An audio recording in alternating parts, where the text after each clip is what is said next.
Movie দেখছিলাম, মানে দেখতে বসছি, হঠাৎ করে মনে হচ্ছে যে এভাবে আসলে হবে না, কিছু একটা করতে হবে। একা একা মানুষ, আমার রান্নাঘরে কি আছে এবং কিছু খেতে খেতে মুভি দেখতে হবে, সেক্ষেত্রে কীভাবে করা যায়।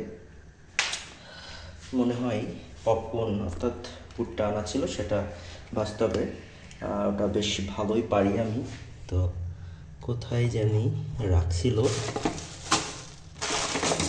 এই যে এটা বেশ বেশ ফেভারিট আমার।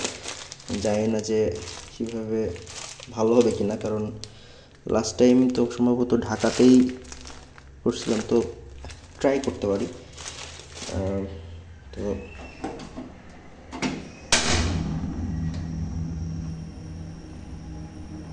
দেখি কি করা যায়। আর একটা জিনিস আছে, সেটাও ভাজা যায়, এটা হচ্ছে, এটা আমার খুব ফেভারিট, এটা হচ্ছে আলুর পাঁপড়। আমরা যেটা চিপস খাই সেটাই, বাট ঘরোয়াভাবে। তো আমরা যেটা করবো সেটা হচ্ছে তেল দিয়ে নিব। তেল বেশি দেওয়া লাগবে না, অল্প একটু দিলেই হবে। দিয়ে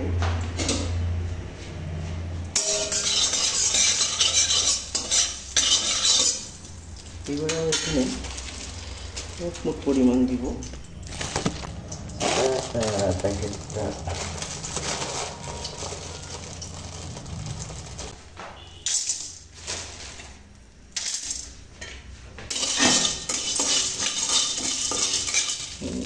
একটু তেল দিব, কারণ মনে হচ্ছে তেল কম হয়ে গেছে, তো একটু তেল দিলাম। দিয়ে আমি একটু জোরটা বাড়িয়ে দিয়ে একটু পরে যে ফুটবে, যদি ঠিকঠাক ফোটে তাহলে তো মাশাআল্লাহ ভালো হবে, কিন্তু আমি জানি না।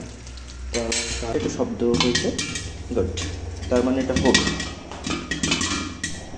হ্যাঁ, যারা হঠাৎ করে চাকরি পায় বা চাকরি জীবন শুরু করার পরে, আমি সাজেস্ট করবো যে একা একা কয়েকটা দিন বা কয়েকটা মাস থাকার অভ্যাস করতে। এটা খুবই দরকার। হয়তো আপনি বিয়ে করলে হয়তো আপনি খেতে পারবেন, পড়তে পারবেন, আপনার কোনো টেনশন থাকবে না, বাট নিজে কিছু শিখতে হলে আসলে এভাবে একলা থাকা খুবই জরুরি।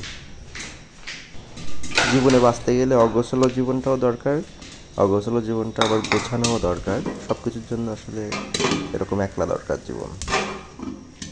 কিন্তু সেই ভালো ফোটাটা আসলে আমি ফিল করতে পারিনি। একটু ঢেকে দেয় না, ফুটছে যেহেতু, নাহলে কিছু নষ্ট হবে, নষ্ট করা যাবে না।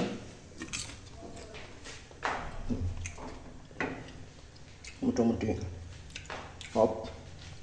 একা থাকার শান্তিটা ঠিক এখানে যে আপনার যখন যেটা মন চাইবে তখন সেটা করতে পারবেন, কেউ ডিস্টার্ব করবে না। তো এখন এটা খেতে হবে আর এটা শুরু করতে হবে। Let us start.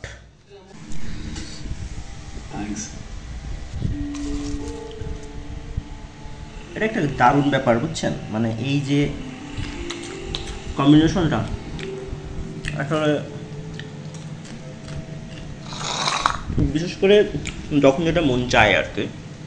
একটাকে পড়াশোনা করতেছিলাম, পড়াশোনা শেষ, মনে করেন এখন টিভি, একটু পরে ঘুমাইতে ইচ্ছা হলো, ঘুমাই গেলাম। ওকে, টাটা।